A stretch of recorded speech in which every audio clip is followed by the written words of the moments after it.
My run to heaven అనే నినాదమే మా ఈ ఛానల్ ఉద్దేశం. God bless you. పరిశుద్ధుని తండ్రి విధంగా మీ సన్నిధిలో కనబడడానికి మాకు అనుకరించిన అత్యద్భుతమైన అవకాశం బట్టి మేనావన మహిమకలను కాక ప్రభా ఏ రోజు కూడా ఒక మంచి విషయాలు ఆలోచించాలని ఆశపడుతున్నాను. ఆయన మీ పరిశుద్ధాత్మ సహాయం మాకు అందించమని మీరే మాతో మాట్లాడమని గొప్పదైన శ్రేష్టమైన మీ ఆలోచనతో మమ్మల్ని నింపునైనా మమ్మల్ని మరింత బలవంతులుగా మీ పనిలో తీర్చిదిద్దమని మీ కృపను కోరుకుంటూ మీ సహాయాన్ని అర్థిస్తూ త్వరలో రానైనా పూర్ణ రక్షకుడునైనా క్రీస్తు శాశ్వత పవిత్రమైన నామలో ఈ ప్రార్థన మనం నిలబెట్టుకున్న పనిలోకి తండ్రి ఆమె. వందనాలండి. మరలా విధంగా కలవడానికి దేవుడు అనుకరించిన అత్యద్భుతమైన అవకాశం బట్టి దేవుని నామను మహిమ కలుగును గాక ఆమె. అయితే ఈ రోజున సమాజంలో చూసుకోగలిగితే చాలామంది ఇంపార్టెంట్ ఇచ్చే విషయాల బంధం ఏదైనా ఉందనంటే అది భార్యాభర్తలు బంధం అని చెప్పాలి. అంటే రకరకాల బంధాలు ఉన్నాయి, కానీ దేవుడు కూడా ప్రారంభించిన బంధం ఏంటిది అంటే మొట్టమొదటిగా బాల్యం కుమారుడిగా ప్రారంభించిన ఆదాముని చిన్న పిల్లడుగా ప్రారంభించలే, ఒక యవనస్తుడిగానే అతను తయారు చేశాడు. ఆ తర్వాత అతనిలో నుంచి హవమును తీయడం, సో వారిద్దరిని ఏకశరీరంగా వారిని ఉంచడం, వారి ద్వారా సంతానోత్పత్తి జరిగించడం, ఇదంతా కూడా దేవుడు జతపరిచిన జంట అని చెప్పాలి. దేవుడు జతపరిచిన జంట అని చెప్పాలి. సో ఈ జంటలో అతి ప్రాముఖ్యమైన ఘట్టం ఏదైనా ఉందంటే భార్య భర్త. సో ఈ భార్య భర్త ఈ బంధంలో ముఖ్యంగా భర్త విషయంకి వచ్చేస్తే భర్త అంటే ఒక యజమానుడని బాధ్యతాపరుడని మనకి అర్థమవుతుంది. అంటే భర్త ఎప్పుడు కూడా కష్టపడేవాడు, కష్టపడి కుటుంబాన్ని పోషించాలి, కష్టపడి కుటుంబాన్ని ముందు తీసుకెళ్ళాలి. ఎన్ని ఇబ్బందులు ఉన్నా ఎన్ని కష్టాలు ఉన్నా భర్త స్థానం అది. ఎన్ని ఉన్నా సరే ఖచ్చితంగా కుటుంబాన్ని నడిపించాలి. అతను ఒక యజమానుడు, అతను ఒక నాయకుడు కుటుంబానికి. సో చాలా ఆధిక్యతలు ఇవ్వబడ్డాయి భర్తకి. మరి ఇలాంటి ఆధిక్యతలు ఇవ్వబడిన భర్త ఎలా నడుచుకున్నాడు అని అంటే, ఆనాడు ఆదాము చాలా బాధ్యతగా నడుచుకున్నాడు, చాలా నమ్మకంగానే నడుచుకున్నాడు. అయితే గడిచే కొద్దీ ఈ హవ్వ ఏదైతే దేవుడు చేయొద్దన్న పనిని చేసి మరలా ఆ పనిని ఆ అపరాధాన్ని ఆదాము కూడా అంటించిందో, సో వారిద్దరూ అపరాధాలుగా మార్చిపడ్డారు. ఇక తద్వారా రాబోయే సంతానం కూడా వాళ్ళు కూడా ముఖ్యంగా కయ్యను వారి సంతానం ఎవరైతే ఉన్నారో వాళ్ళు ఇంత కూడా ఒక ఇంత క్లమ్జీ అయిపోయింది పరిస్థితి, చాలా క్లమ్జీ అయిపోయింది.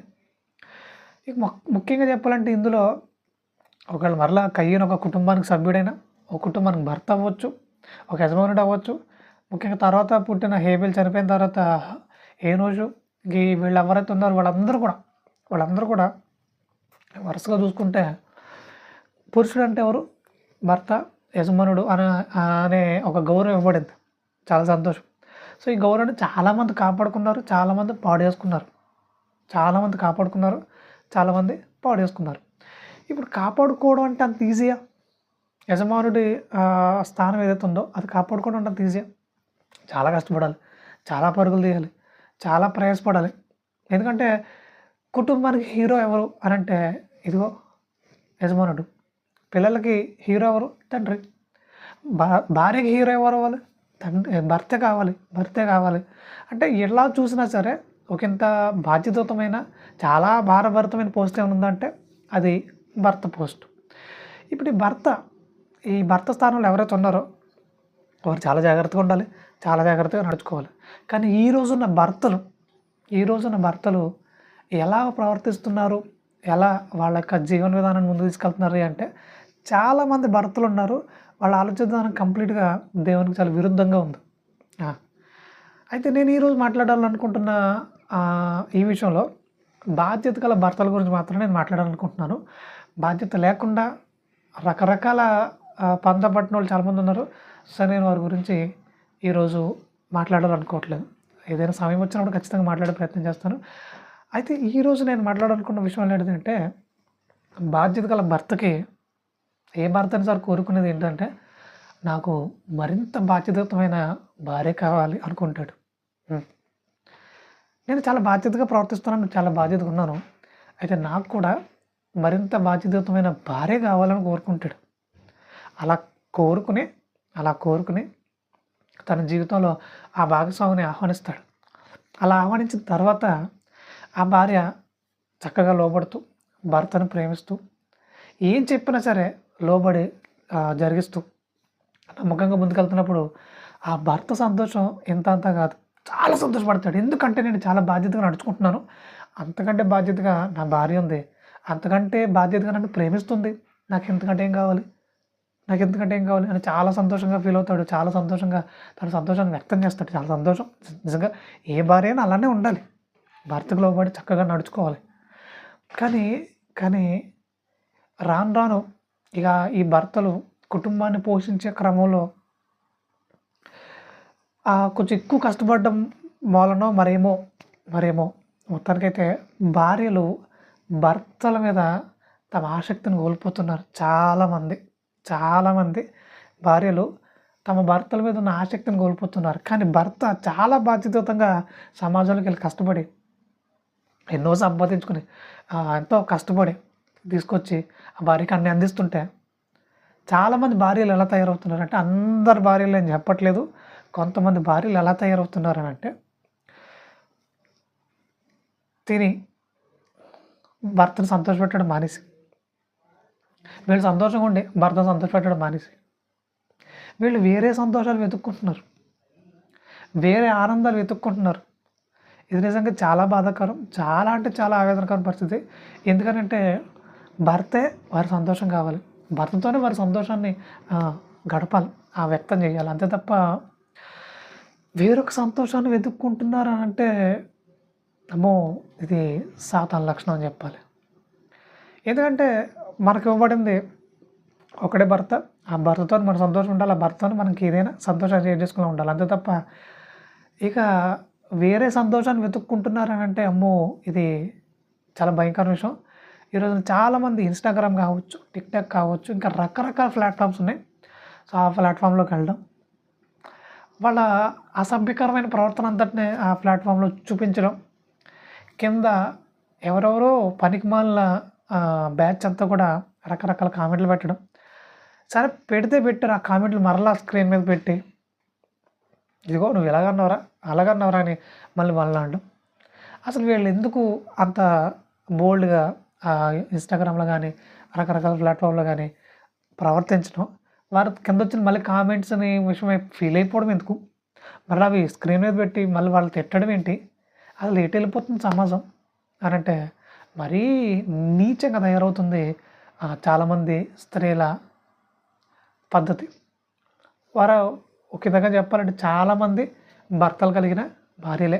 మరి ఇలాంటి భార్యలు అసలు భర్తను సంతోషపెట్టడం మానేసి, భర్తతోనే తమ సంతోషాన్ని వ్యక్తం చేసుకోవడం మానేసి, భర్తతోనే తమ శరీరాన్ని పంచుకోవడం మానేసి, ఎవరెవరికో తమ శరీరాన్ని, తమ అందాలని చూపించాలనుకోవడం నిజంగా ఇది కంప్లీట్గా సాతాను ఆలోచన, మోసం జరుగుతుంది. సాతాను మోసగిస్తున్నాడు, ఎందుకు అర్థం చేసుకునే పరిస్థితులు లేరు. చాలా భయంకరం. ఇలా ఎవరు చేయకూడదు. ఎందుకంటే ఇది బాధ్యత గల భర్తను మోసం చేసే ప్రక్రియ. అరే, ఇంత బాధ్యతగా భర్త తన భార్య కోసం కష్టపడుతుంటే భార్య ఏమో సమాజంలో నీచంగా ప్రవర్తిస్తూ, ముఖ్యంగా అక్కడితో అయిపోతుందా ఇంకా రకరకాల దారులు పడుతున్నారు. ఎవరితోనో చాటింగ్ చేయడం, ఆ చాటింగ్ కాస్త మంచాలు ఎక్కడం, ఇది భర్తకి అది అన్యాయమే కదా, చాలా అన్యాయం. ముఖ్యంగా ఇలా మంచాలు ఎక్కిన తర్వాత భర్తకు చాలా అనుమానాలు వచ్చి కొంతమంది రెడ్ హ్యాండెడ్గా పట్టుకుంటున్నారు, కొంతమంది రెడ్ హ్యాండెడ్గా చూసి ఏం చేయలేక చాలామంది భర్తలు ఊరేసుకుని చనిపోవడం, లేదంటే ఇంటిని పిల్లల్ని అందరిని విడిచిపెట్టేసి ఎక్కడికో దూరంగా వెళ్ళిపోవడం, ఇలా వాళ్ళని అణుచుకోలేక చాలామంది చనిపోతున్నారు, చాలామంది దూరంగా వెళ్ళిపోతున్నారు, చాలామంది పిచ్చోళ్ళు అయిపోతున్నారు. బాధ్యత గల భర్తలు ఇలా అన్యాయం అయిపోతున్నారు. నిజంగా చాలా బాధాకరం.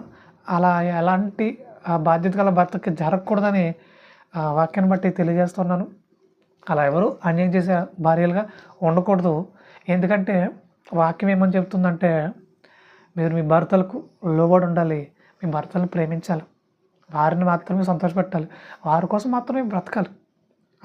ఎందుకంటే మీకు వేరే థాట్ ఉండకూడదు, వేరొక సంతోషం కోసం మీరు బ్రతకూడదు. మీరు వేరొక మగాడి విషయమై మీ ఆలోచనలు కొనసాగకూడదు. ఎందుకనంటే బాధ్యత గల భర్తకి ఇది అన్యాయమే, ఇది మోసమే అని బైబిల్ తెలియజేస్తుంది. మీరు ఎందుకు సార్ ఇంత పర్టికులర్గా ఆ విషయం గురించి మాట్లాడుతున్నారు అంటే నేను అసలు విషయంకి వస్తాను. యెషయా గ్రంథం 54వ అధ్యాయము 5వ వచనంలో, యెషయా గ్రంథం 54వ అధ్యాయం 5వ వచనంలో ముఖ్యంగా ఇశ్రాయేలీలు ప్రారంభమయ్యారు. ఎక్కడ? అబ్రహాం దగ్గర నుంచి స్టార్ట్ అవుతారు. అబ్రహాం కుమారుడు ఇస్సాకు, ఇస్సాకు కుమారుడు యాకోబు, యాకోబు యాషోవులు ఉంటారు. సో అందులో సెలెక్టెడ్ యాకోబు. 12 మంది కుమారులు. ఈ 12 మంది కుమారుల్లో యోసేపు ఐగుప్తుకు వెళ్ళడం, ఐగుప్తుకి వెళ్ళిన తర్వాత అతను ఒక ప్రధానమంత్రి స్థానంలో ఉండడం, అప్పుడు అన్ని దేశాల్లో కరువు రావడం. ఈ కరువు వచ్చిన పరిస్థితుల్లో తన కుటుంబాన్ని సంరక్షించుకునే క్రమంలో తన కుటుంబం అంతటిని ఐగుప్తుకు తీసుకురావడం. ఇలా క్రమంగా గడిచిన కొద్దీ వాళ్ళు రోజు రోజుకి వృద్ధి పొందడం. అంతలో యోసేపు చనిపోవడం, యోసేపుని ఎరుకుని వేరొక కొత్త రాజు రావడం. అప్పటికే చాలామంది లక్షలుగా వాళ్ళు విస్తరించడం. ఇక తర్వాత వాళ్ళు బానిసలుగా 400 సంవత్సరాలు ఐగుప్తు బానిసత్వంలో కొనసాగిన పరిస్థితి. ఆ తర్వాత మోషేని దేవుడు నియమించుకోవడం, వాళ్ళని బయటకు తీసుకురావడం. వాళ్ళు చాలా కాలం ఈ మోషే పరిపాలన ఉన్నారు. తర్వాత యెహోషువ నాయకుడిగా కొనసాగిన పరిస్థితి. అలా చాలామంది నాయకులు వచ్చారు, చాలామంది న్యాయాధిపతులు వచ్చారు. ఆ తర్వాత రాజుల పరిపాలన స్టార్ట్ అయిపోయింది. ఇలా రాజుల పరిపాలన స్టార్ట్ అయింది. రకరకాల రాజులు వచ్చారు. చాలామంది దేవునికి అనుకూలంగా ఉన్నారు, దేవునికి చాలామంది వ్యతిరేకంగా ఉన్నారు. మొత్తానికైతే ఈ పందా కొనసాగుతున్న టైంలో ఇశ్రాయేలీలు వాళ్ళ ఆలోచన విధానం దేవునికి అనుకూలంగా ఉంచడం మానేశారు. వాళ్ళు మరలా అన్య జనుల ఆచారాలని, అన్ని సంబంధమైన ఆ అడుగుల్ని వేయడానికి వాళ్ళ నిర్ణయాల్ని మార్చేసుకున్నారు.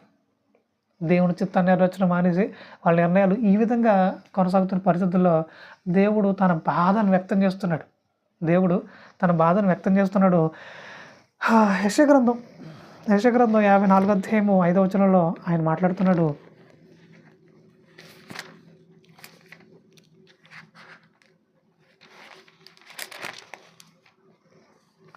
అధ్యాయం 5వ వచనం, నిన్ను సృష్టించిన వాడు నీకు భర్త అయి ఉన్నాడు. ఏమంటున్నాడు? నిన్ను సృష్టించిన వాడు నీకు భర్త అయి ఉన్నాడు అని అంటున్నాడు. అంటే మీరందరూ ఒక భార్య స్థానంలో ఉంటే, నేను ఒక భర్తగా, ఒక యజమానుడిగా చాలా బాధ్యతగా ఉన్నాను. నేను మిమ్మల్ని మాత్రం ప్రేమిస్తున్నాను. నాకు వేరే ఆలోచనగా మీరు ధ్యాసకం లేదు. కానీ మీరు ఇశ్రాయేలీయులారా, మీరు మీ ఆలోచన విధానం ఎలా ఉందంటే, లోకాన్ని ఎలా అనుభవించాలా, లోకంలోని అన్య జనుల ఆచారాలను ఎలా పాటించాలా, ఎలా వాటి విషయమే చెడిపోవాలా, లోకంతో ఎలా వ్యభిచరించాలా, ఇదే పందాలు ఉన్నారు. నాకు అన్యాయం జరిగిస్తున్నారని ఆయన బాధను వ్యక్తం చేస్తున్నాడు. నిన్ను సృష్టించినవాడు నీకు భర్త ఉన్నాడు. ఆయన పేరు సైన్యములకు అధిపతి యెహోవా అని అంటున్నాడు. అనంటే నేను చాలా గొప్పండి, చాలా బాధ్యతాపరుండి. మరి ఇంత బాధ్యత కలిగిన వాడిని మీరు ఎందుకు విడిచిపెట్టాలనుకుంటున్నారు? ఇంత బాధ్యత కలిగిన భర్తగా నన్ను నేను మీకు పరిచయం చేసుకుంటున్నాను. మరి ఎందుకు నాకు వ్యతిరేకంగా బ్రతకాలనుకుంటున్నారు? మీరు ఎందుకు నాకు వ్యతిరేకంగా మీ ఆలోచనలు కొనసాగిస్తున్నారు? ఎందుకు కొనసాగిస్తున్నారు? ఇదేమైనా ఆమోదయోగ్యంగా కనబడుతుందా? ఇదేమైనా మెచ్చుకోదగినట్టుగా కనబడుతుందా? లేదు కదా. నేను నీకు భర్తనైతే మీరు ఎందుకు నాకు అన్యాయం చేస్తున్నారని దేవుడు తన ఆవేదనని వ్యక్తం చేస్తున్నాడు. నిజంగా చాలా బాధాకరం.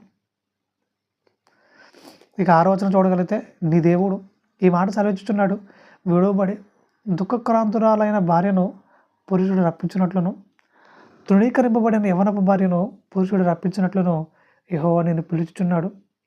నిమిషం మాత్రము నేను నిన్ను విసర్జించి తిని గొప్ప వాత్సల్యంతో నిన్ను సమకూర్చెదను.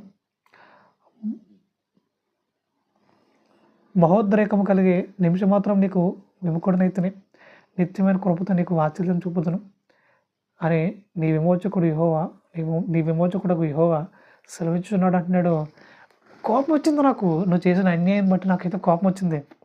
ఒక నిమిషం అయితే నేను విడిచిపెట్టగలిగా ఉన్నామో కానీ, ఒక నిమిషం అయితే నేను విసర్జించానేమో కానీ, నా మనసు దాన్ని ఒప్పుకోవట్లేదు. మళ్ళీ నేను పిలుస్తున్నాను, నేను సమకూర్చుకోవాలనుకుంటున్నాను, మళ్ళీ నా ప్రేమలో నేను హత్తుకోవాలనుకుంటున్నాను, తిరిగి రా అంటున్నాడు. ఎంత ప్రేమామయుడు, ఎంత బాధ్యత గల భర్త, ఎంత బాధ్యతాయుతమైన యజమానుడు అని చెప్పాలి ఆయన్ని. ఇశ్రాయేలు మరలా పిలుస్తున్నాడు. మీరు లోకంతో వ్యభిచరించారు, లోకంతోనే కొనసాగుతూ వచ్చారు, లోకంలో ఉన్న ఆలోచనలు మీరు నెరవేర్చి వచ్చారు. అయినా సరే కోపం వచ్చినా సరే మరలా మిమ్మల్ని పిలుస్తున్నాను, రండి, నా దగ్గరికి రండి, నాతో ఉండండి, నాతోనే సహవాసం చేయండి, నాతోనే మీరు అడుగులు వేయండి. ఇదే కదా నేను కోరుకుంటున్నాను. ఇంకేమైనా చేయమంటున్నాను మిమ్మల్ని. నా కోసం అది చేయండి, కొండలెక్కండి, గొట్లెక్కండి అని ఏమైనా అన్నాను? లేదు కదా. నా కోసం నమ్మకంగా బ్రతకండి, నా కోసం నమ్మకంగా నిలబడండి అంటున్నాను. ఇందులో ఏముంది అన్యాయం? ఇందులో ఏమైనా కష్టమైన పని ఉందా? దీనికి ఏమైనా మీరు యాగాలు చేయవలసిన పని ఉందా? నదుల్లో వెళ్ళి మొలగాల్సిన పని ఏమైనా ఉందా? లేదు కదా. నా కోసం నమ్మకంగా నిలబడండి చాలని అంటున్నాను. మీరు ఆ మాత్రం కూడా చేయకుండా నాకు వ్యతిరేకంగానే బ్రతుకుతానంటే ఇది అంత అన్యాయం, ఇదంత మోసం, అంత మోసం ఇది. సో ఇలాంటి ప్రక్రియ మీ జీవితాల్లో ఉండకూడదు అంటున్నాడు. ఇలాంటి ఆలోచన విధానం మీ జీవితాల్లో ఉండకూడదు. ఎందుకంటే నేను బాధ్యత గల భర్తను, నేను బాధ్యత గల యజమానుడిని, మీరు నాకు అన్యాయం చేయకూడదు అంటున్నాడు. ఆయన బాధ, ఆయన ఆవేదన ఒకసారి మనం చూస్తూ ఉంటే, ప్రభా ఇంత బాధ పెట్టేశారు ఇశ్రాయేలీలు, ఇంత ఆవేదన పెట్టేశారు ఇశ్రాయేలీలు అని చాలా బాధ అనిపిస్తుంది. సరే, ఆనాటి ఇశ్రాయేలీలు ఇలాగే బాధ పెట్టేశారు, ఇలాగే ఆవేదన పెట్టేశారు అనుకుంటే, మరి ఈరోజున చాలామంది క్రైస్తవులుగా పిలువబడుతున్న వారి యొక్క ఆలోచన విధానం ఎలా ఉందయ్యా అని అంటే, బాధ్యత గల భర్త యేసుక్రీస్తు తను తాను వరుడుగా ఆయన సమాజానికి కనపరుచుకుంటే, మరి వధువుగా సంఘం ఎలా ప్రవర్తిస్తుంది? ఆయనకు అనుకూలంగా ఆయన మెచ్చుకునే విధంగానే ఉందా? ఎఫెసీయులకు రాసిన పత్రిక 5వ అధ్యాయము ఒకసారి చూద్దాం. ఎఫెసీయులకు రాసిన పత్రిక 5వ అధ్యాయం 22 నుంచి ఒకసారి చూడగలిగితే,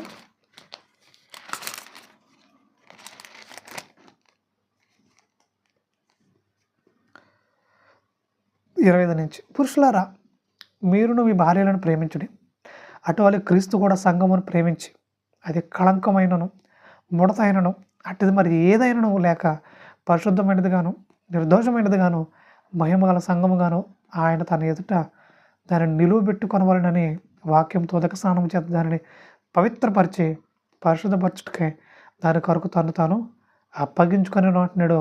అంటే ప్రాణాలంతా ఇచ్చేసి రక్తమంతా కార్చేసి వాళ్ళకి ఎలాంటి కళంకం ఉండకూడదు. అంటే ఉంది, ఆల్రెడీ కళంకం ఉంది. తర్వాత ముడత అంటున్నాడు, అంటే ముడతలు పడిపోయింది. అసలు ఏమాత్రం కూడా నీట్గా లేరు, చాలా కళంకాలతో నింపబడి ఉన్నారు. వాళ్ళు ఉదక స్నానం చేయించి పరిశుద్ధంగా నిలబెట్టుకోవాలనుకున్నాడంట ఆయన ఎదుట. అందుకని తాను అప్పగించేసుకున్నాడట. అప్పగించుకోవడం అంటే మామూలుగా కాదు, వాళ్ళని పరిశుద్ధపరచడం కోసం రక్తాన్ని దారంగా పోసేసాడట. రక్తాన్ని దారపోసేసి వాళ్ళని పరిశుద్ధపరిచాడట సంఘాన్ని. సంఘం అనగా ఎవరు? మనమే. మన కొరకు తన రక్తాన్ని దారపోసేసి మనల్ని పరిశుద్ధంగా కడిగాడట. ఆయన ఎదుట నిలబెట్టుకోవడం కోసం, అలా నిలబెట్టుకోవడం కోసం మనల్ని పరిశుద్ధంగా కడిగిన తర్వాత మనం అదే పరిశుద్ధతలో కొనసాగుతున్నామా బాప్తిజం తీసుకున్న దగ్గర నుంచి అని అంటే చాలామంది విడిచిపెట్టేశారు. ఆ పరిశుద్ధతను విడిచిపెట్టేశారు. మరలా బురద అంటించుకున్నారు, మరలా కళంకాన్ని ఆ ముడతని అంటించుకున్నారు. మరింత భ్రష్టులు అయిపోయారు, మరింత భ్రష్టత్వంలో నింపబడిపోయారు. ఇప్పుడు ఒక వరుడుగా సంఘాన్ని పిలుస్తున్నాడు, నేను ఎదుటి పరిశుద్ధంగా ఉండాలని. పురుషుడు భార్యను ప్రేమించాలంటున్నాడు. ఎస్, అంతకంటే ఎక్కువ ప్రేమించాను నేను. అలా ప్రేమించి సంఘాన్ని పోషించాలనుకుంటున్నాను. కానీ సంఘం నాకు అనుకూలంగా ఉందా?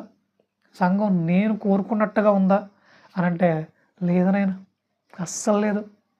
ఎవడికి నచ్చినట్టుగా వాడు ప్రవర్తిస్తున్నాడు, ఎవడికి నచ్చినట్టుగా వాడు కొనసాగుతున్నాడు. ఒకడు కానుకలు అంటాడు, ఒకడు ఇంకొకటి అంటాడు. సంపాదించుకోవడానికి క్రైస్తవ్యం అన్నట్టుగా చాలామంది మార్చేశారు. ఇంకా రకరకాలుగా యేసుక్రీస్తుని అవమానపరిచే మాటలు మాట్లాడుతున్నారు. ఒకడు ఏవో ప్రసాదాలు తినకూడదు, అది తినకూడదు, ఇది తినకూడదు, ఒకడు బొట్టు పెట్టుకూడదు అంటాడు, ఒకడు తెల్లచీర కట్టాలంటాడు, దాని మీద మచ్చ ఉండకూడదు అంటాడు. ఇక రకరకాల సిద్ధాంతాలు పుట్టించేసి అసలు భక్తి అంటేనే ఏం అర్థం కాకుండా చేశారు. భక్తి అంటే ఏంటి? తెల్లచీర కట్టడం. భక్తి అంటే ఏంటి? బొట్టు పెట్టుకోకపోవడం. భక్తి అంటే ఏంటి? ఇంకేమో పనికి మళ్ళీ ఆచారాలు ఆచరించడమే అన్నట్టుగా మార్చేశారు. నిష్కలంకమైన భక్తి యాకోబు రాసిన పత్రిక 1వ అధ్యాయం 27 ఉంటుంది. నిష్కలంకమైన భక్తి అని మాట్లాడుతూ ఈ లోక మాలిన్యమును అంటించుకోకూడమే అని అంటున్నాడు. ఈ లోక మాలిన్యాన్ని అంతా అంటించుకుని మీరు తెల్లచీర కట్టుకుంటే భక్తులే అంటున్నారు ఈ రోజున చాలామంది సేవకులు. ఈ రోజున సేవకులు చాలామంది ఏమంటారు తెలుసా? ఈ లోకమాలిన్యం అంతా అంటించేసుకోండి, ఏం పర్వాలేదు. మీరు తెల్లజారు కట్టుకున్నారా, మీరు పరిశుద్ధులు. ఈ లోకమాలిన్యం అంతా అంటించేసుకోండి, మీరు బొట్టెట్టుకోకుండా ఉన్నారా, మీరు పరిశుద్ధులు. ఈ లోకమాలిన్యం అంతా అంటించేసుకోండి, ఎవడో ఏదైనా పెడుతున్నాడా, అది తినకండి, అది తింటే అపవిత్రులు అయిపోతారు. అది తినకండి, అది తింటే మీరు అపవిత్రులు అయిపోతారు. మరి ఎలా ఉంటే పరిశుద్ధంగా ఉంటారు అంటే, అది తినకుండా ఉంటేనే పరిశుద్ధంగా ఉన్నట్టు. లోపల ఎంత దరిద్రం ఉన్నా పర్లేదు, పర్లేదు, అదే భక్తి అన్నట్టుగా చాలామంది చూపిస్తూ వస్తున్నారు. నిజంగా సేవకులను చెప్పుకుంటూ, యేసుక్రీస్తు పరిచారకులమని చెప్పుకుంటూ ఇలాంటి మాటలు మాట్లాడడం ఎంత అవమానకర పరిస్థితి, ఎంత నీచమైన పరిస్థితి. సో అది మెచ్చుకోదగిన పని, మెచ్చుకోదగిన పని కాదు కదా. ఎందుకు అలా ప్రవర్తిస్తున్నారు అని అంటే, వాళ్ళు అసలు సరిగ్గా బైబిలే చదవట్లేదు. దేవుని ఇష్టాలే వాళ్ళకి అర్థం కాలేదు. అర్థమై ఉంటే అలా ఎందుకు బోధిస్తారు వాళ్ళు? అర్థమై ఉంటే వాళ్ళు అలా ఎందుకు బోధిస్తారు? బోధించారు కదా. దేవుని ఇష్టం ఏంటో, ఆయన చిత్తం ఏంటో దాన్ని కనుక్కొని మాట్లాడతారు కదా. కనుక్కోవట్లే. వీళ్ళకి ఏదో కావాలి, దానికోసం వాక్యాన్ని మడత పెట్టేస్తున్నారు, పక్కన పెడుతున్నారు, వీళ్ళ ఇష్టాలు బోధిస్తున్నారు. భక్తి అంటే ఇదే అన్నట్టుగా సృష్టించేశారు. అలాగే ముందు తీసుకెళ్ళిపోతున్నారు. నిజంగా చాలా బాధాకరం, చాలా విధమైన పరిస్థితి. ఇలా ఎవ్వరు చేయకూడదు. కాబట్టి ఈ విషయాన్ని సరిదిద్దుకునే ప్రయత్నం చేయాలని వాక్యాన్ని బట్టి మీకు తెలియజేస్తున్నాను. ఇక యెహెజ్కేలు గ్రంథం 16వ అధ్యాయము 31 నుంచి ఒకసారి చూడగలిగితే, మొదటి నుంచి కూడా చూడొచ్చు. మొదటి నుంచి కూడా ఒకసారి మనం పరిశీలించగలిగితే, దేవుడు తన ఆవేదనని తెలియజేస్తున్నాడు. ఇశ్రాయేలీయులు ఏ స్థితికి వెళ్ళిపోయారు, ఎంత నీచంగా వాళ్ళు ప్రవర్తిస్తూ వచ్చారో చాలా క్లియర్ కట్గా ఉపమాన రీతిగా ఆయన మాట్లాడుతూ వచ్చారు. ముఖ్యంగా 16 నుంచి మొదటి నుంచి ఒకసారి చూడగలిగితే, మరి యెహోవాకు నాకు ప్రత్యక్షం ఇలాగ సెలవిచ్చాను, నరపుత్రుడా, యెరూషలేము చేసిన హేయ కృత్యములను దానికి తెలియజేసి నీవిలాగ ప్రకటింపము. ప్రభువైన యెహోవా యెరూషలేమును గూర్చి ఈ మాట సెలవిచ్చుచున్నాడు, నీ ఉత్పత్తియు నీ జననమును కనానీయుల దేశ సంబంధమైనవి. నీ తండ్రి అమోరీయుడు, నీ తల్లి హిత్తీయురాలు. నీ జనన విధం చూడగా నీవు పుట్టిన నాడు నీ నాభిసూత్రము కోయబడలేదు, శుభ్రమొకటకు నీవు నీళ్లతో కడగబడను లేదు. వారు నీకు ఉప్పు రాయకపోయిరి, బట్ట చుట్టకపోయిరి. ఈ పనులలో ఒకటైనా నీకు చేయవల్లని ఎవరునూ కటాక్షింపలేదు. నీ యందు జాలిపడిన వాడొకడును లేకపోయాను. నీవు పుట్టిన నాడే బయట నేలను పారవేయబడి చూడ అసహ్యముగా ఉంటివి. అయితే నేను నీ యొద్దకు వచ్చి అని అంటున్నాడు. నీ యొద్దకు వచ్చి అంటే నువ్వు మొట్టమొదటిగా ఇలాగే ఉన్నావు నాయన. ఒక మాట రీతిగా మాట్లాడుతూ, నువ్వు మొట్టమొదటి నీ స్థితి ఇదే. నువ్వు చాలా అంటే చాలా వరస్ట్గా ఉన్నావు. అసలు నిన్ను ఎవ్వరు పట్టించుకునే పరిస్థితులు లేరు. అలా విడిచిపెట్టేస్తే నువ్వు కొంతకాలం చనిపోతావు, భూమిలో కలిసిపోతావు. కానీ అలా నేను విడిచిపెట్టాలనుకోలేదు. నేను నిన్ను కనికరించి కటాక్షించి నేను దగ్గరికి వచ్చాను. రక్తంలో పొరులాడుచున్న నిన్ను చూసి నేను కడగాలనుకున్నాను, నిన్ను శుభ్రం చేయాలనుకున్నాను. నేను అలా శుభ్రం చేసి కడిగి శుభ్రంగా తీర్చిది మంచి బట్టలు ధరింపజేశాను. నువ్వు ఎదిగే కొద్దీ నీకు మరింత సమకూరుస్తూ వచ్చాను. నువ్వు చాలా అందంగా తయారయ్యావు.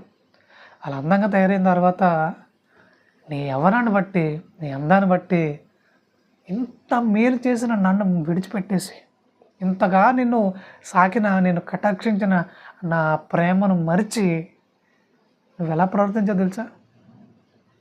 దారిని పోయే ప్రతి ఒక్కరితో వ్యభిచరించడం మొదలుపెట్టు.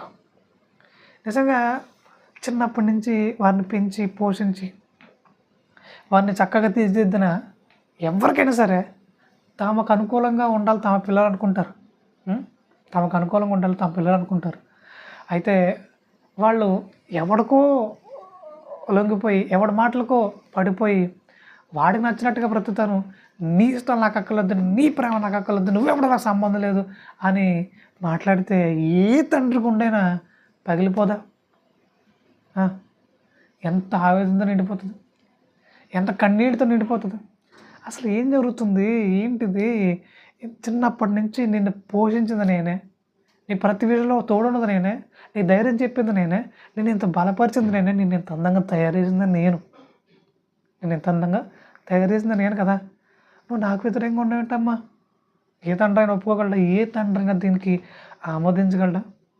ఆమోదించగలడా? అమ్మో, తట్టుకోలేడు. తండ్రి గుండె పగిలిపోతుంది.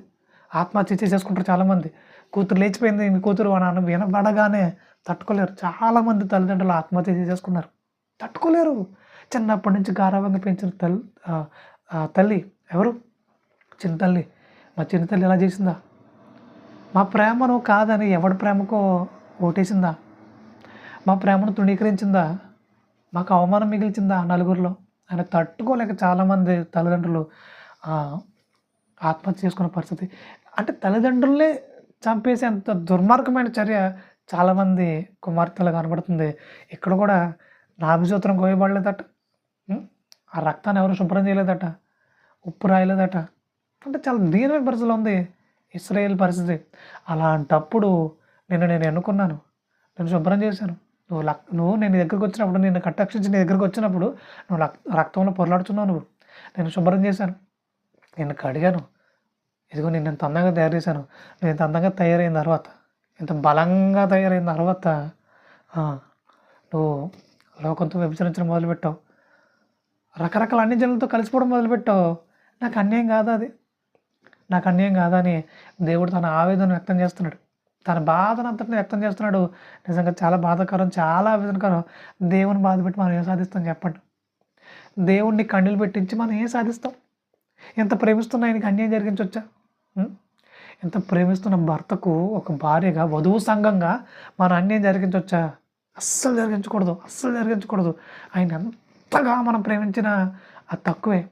మరింత కృతజ్ఞత కలిగి ఆయన పట్ల నమ్మకంగా నడుచుకునే ప్రయత్నం చేయాలి. కానీ ఆయనకి అన్యాయం చేయడం ఏంటి? ఆయన బాధ పెట్టడం ఏంటి? ఆయన కన్నీళ్ళు పెట్టించడం ఏంటి?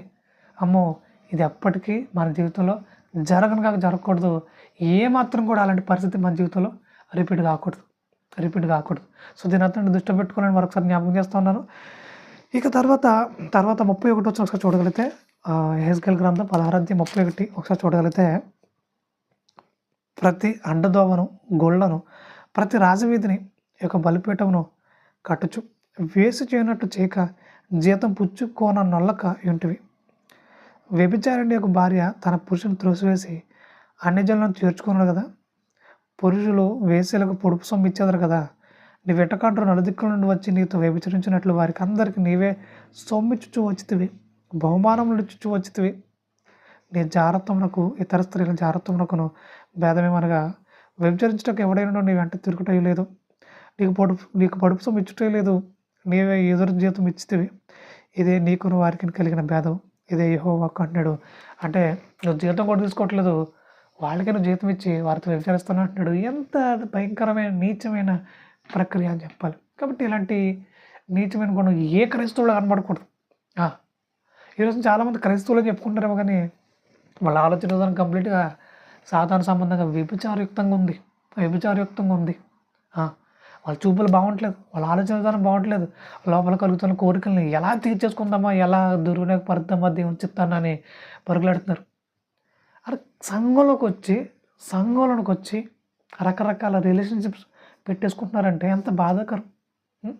సంఘంలో ఉన్నవాడిని ప్రేమించినప్పుడు సంఘానికి ఎందుకు వచ్చాను అయినా అసలు నువ్వు? సంఘానికి అసలు ఎందుకు వచ్చాను అసలు అని అంటే, సంఘంలో దేవుని స్తుతించడానికి, దేవుని ఆరాధించడానికి మనం వచ్చాం. ఇప్పుడు సంఘంలోకి వచ్చి అక్కడ ఉన్న అమ్మాయిని చూసి వాళ్ళని ఆశించడం ఏంటి అసలు? ఎంత నీచమైన పరిస్థితి అది. అంటే సాతాను మాయాజాలంలో చాలామంది పడిపోయారు, అదే కొనసాగిస్తున్నారు. ఎవరికి అన్యాయం జరిగిస్తున్నారు?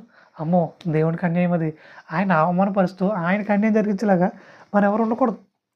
అసలు ఎవరు ఉండకూడదు. రోజు రోజుకు పరిణతి సాధించాలి, పరిపూర్ణంగా దేవుని పనిలో వర్ధిల్లాలి. అంతేగాని సంఘంలోనే వ్యభిచరించేలాగా, సంఘంలోనే ఇలాంటి వ్యభిచార క్రియలు జరిగిస్తూ ఉంటే దేవుడికి చాలా కోపం వచ్చేస్తుంది. ఆ విషయం గురించి మాట్లాడుతూ సామెతల గ్రంథం 6వ అధ్యాయము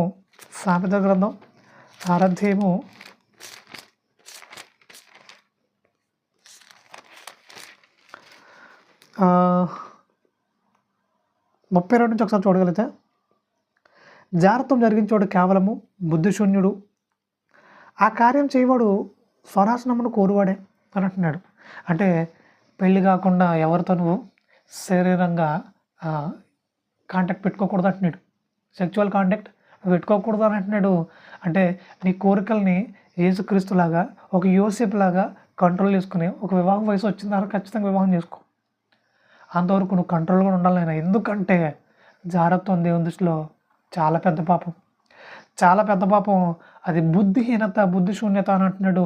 అలాంటి బుద్ధిహీనులుగా తన పిల్లలు ఉండాలని దేవుడు కోరుకోవట్లేదు.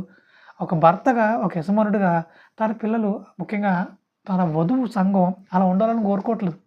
దేవుడు అలా కోరుకోవట్లేదు. అమ్మో దేవుడిని కన్నీళ్ళు పెట్టించే పని అది. అలా ఎవరు చేయకూడదు. ఇక తర్వాత వాడు దెబ్బలకును, అవమానంలకును పాత్రుడగును, వానికి కలుగు అపకీర్తి అన్నిటికీ తొలగిపోదు, అది మనకే అవమానకర పరిస్థితి అంటున్నాడు. ఇక 34 భర్తకు పుట్టు రోషం భార ఉద్రవం కలది. అంటే నువ్వు ఎవరితో అయితే జాగ్రత్త జరిగిస్తున్నావో ఆమె కూడా ఒక భర్త ఉంటుందిగా, ఒక భర్త ఉంటుందిగా, ఉంటాడు కదా. సో తనకు పుట్టే రోషం చాలా రౌద్రం కలదు అంటున్నాడు. ఇక తర్వాత ప్రతీకారం చేయ కాలం ముందు అట్టివాడు కనికరపడ్డాడు, ప్రాయశ్చిత్తమైన నువ్వు చేసినను వాడు లక్ష్యపెట్టాడు, ఎంత గొప్ప బహుమానం నువ్వు ఇచ్చినను వాడు ఒప్పుకొనడు అంటున్నాడు.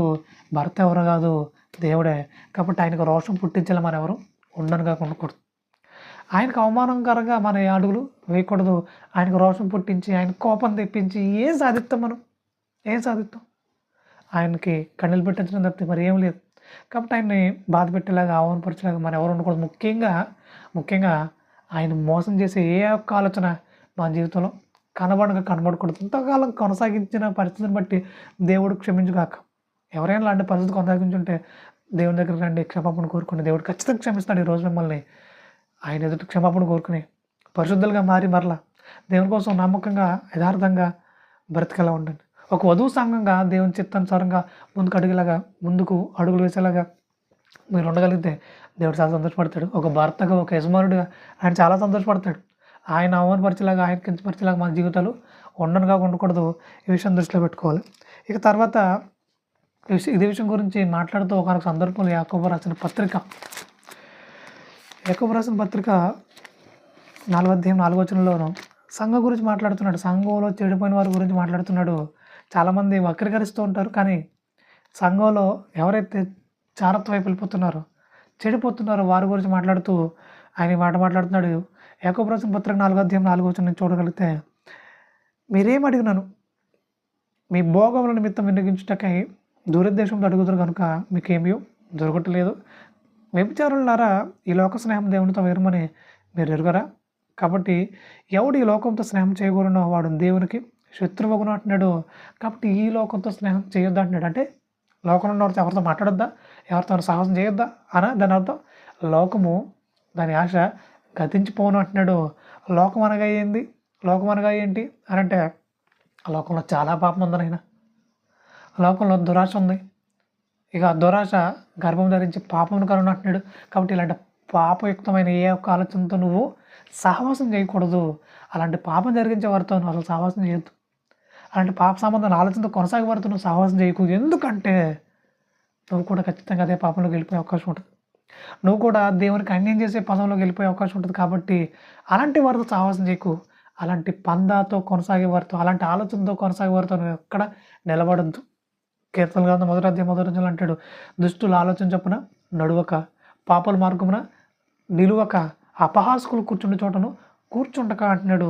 ఎందుకు కూర్చోకూడదు నాయన? కూర్చుంటే ఏమైంది? అదేనా అంటుకునే వ్యాధి అంటే ఖచ్చితంగా అది అంటుకునే వ్యాధి. కొంతకాలానికి వాళ్ళు పాపులు పరిశుద్ధులుగా మారిపోవచ్చేమో కానీ నువ్వు పాపిగా మారిపోతావు.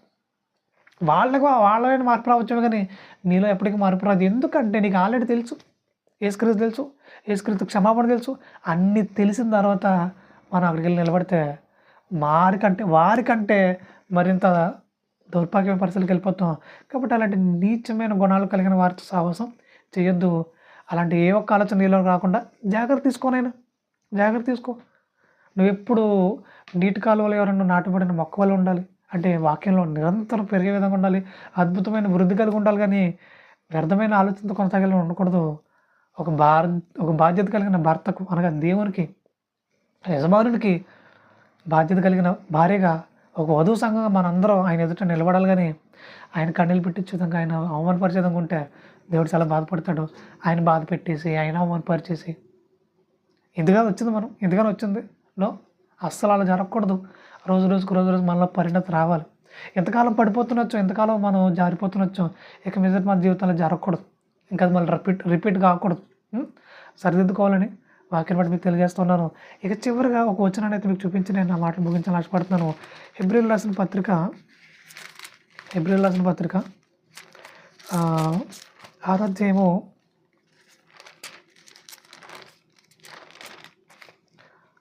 4 నుంచి ఒకసారి చూద్దాం.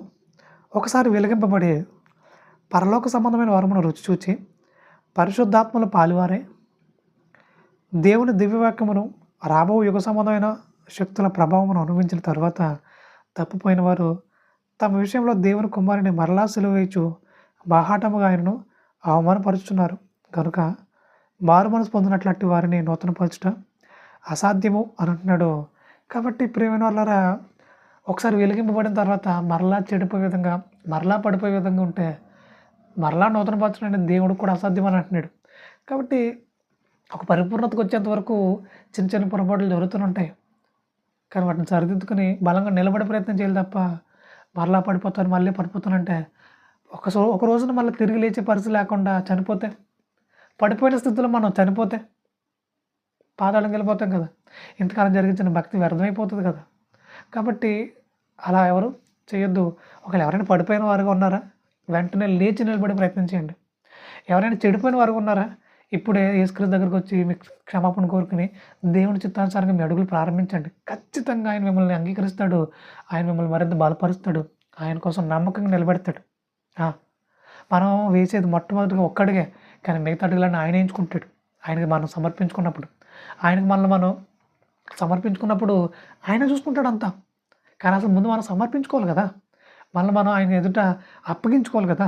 అలా అప్పగించుకున్నప్పుడు ఆయన చక్కగా ఒక మంచి రూపాన్ని మనలో దిద్దుతాడు. మనలో ఒక మంచి శిల్పంగా తీర్చిదిద్దుతాడు ఆయన. అలా తీర్చిదిద్దే విధంగా మనం ఆయనకి అప్పగించుకోవాలి. కాబట్టి అలా అప్పగించుకునే విధంగా మంచి పిల్లలకు మీరు ఉండాలని, ఆయన సంతోషపెట్టే మంచి వధువు సంఘంగా మనందరూ ఉండాలని మనస్ఫూర్తిగా కోరుకుంటూ, బాధ్యత గల భర్తకు న్యాయాన్ని జరిగిస్తూ, న్యాయవంతులైన పిల్లలుగా, న్యాయవంతులైన వధువుగా మనందరం నిలబడాలని వాక్యం బట్టి తెలియజేస్తూ నేను నా మాటలు ముగిస్తున్నాను. ప్రార్థన చేసుకుందాం. పరిశుద్ధమైన తండ్రి, ఈ విధంగా మీ సన్నిధిలో ఎన్నో పొరపాట్లు జరిగించిన పరిస్థితిని బట్టి క్షమాపణ తెలియజేస్తున్నాం ప్రభా. మీ చిత్తవతి ప్రభా, ఇక మీదట ఎలాంటి పొరపాటు మా ద్వారా జరగకుండా నేను మరింత ఖచ్చితంతో నింపబడుతున్నాను. అనేకులకు ఆశీర్వాదకరంగా, దీవెనకరంగా, మరింత పరిపూర్ణత్వం జరిగించే విధంగా, మరింత పరిపూర్ణత్వం వైపు అడుగులు వేసే విధంగా మీ కృపలు వర్ధిల్లడానికి మీ పరిశుద్ధ ఆత్మసాయం మాకు అందించి నేడుకుంటూ ప్రాధాన్యపడుతూ, మీ గొప్పదైన కృప, మీ కనుకరమ పట్ల సమృద్ధిగా కుమరించి నేడుకుంటూ, మా ప్రభువును రక్షకుడునైన క్రీస్తు సర్వశాశ్వతమైన పవిత్రమైన నామములో ఈ ప్రార్థన మనలో నేడుకుని పరలోకపు తండ్రి, ఆమేన్. వందనాలండి. Thank you so much. ప్రియ స్నేహితులారా, సమాజంలోని మనుషులు రకరకాల వాటి కొరకు పరుగులు తీస్తున్నారు. ఆనాడు అపోస్తుడైన పౌలు గారు తన చివరి దశలో మాట్లాడుతూ నా పరుగు కడముట్టించితిని అంటున్నారు. అంటే క్రైస్తవులుగా మన పరుగు పరలోకానికే కావాలి అనే ఆలోచనతో మైండ్ రన్ టు హెవెన్ అనే నినాదమే మా ఈ ఛానల్ ఉద్దేశం. God bless you.